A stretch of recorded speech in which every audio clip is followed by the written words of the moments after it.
Never release toggles when connected to a paraglider. That's what they teach you on the beginner course. It's absolutely correct.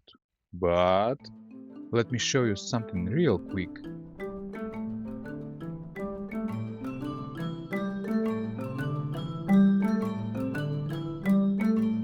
If for some reason you keep attaching paraglider to yourself after the course completion, you might find interesting that it's possible to steer without touching toggles.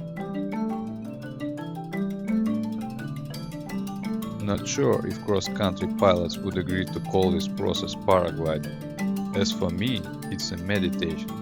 I would call it Dune Jutsu, which is effectively ground handling on a dune.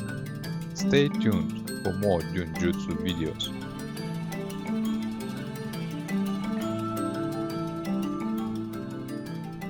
Have you seen that collapse? Yeah, I don't care about likes, but if you left ninja in the comments, that would be style.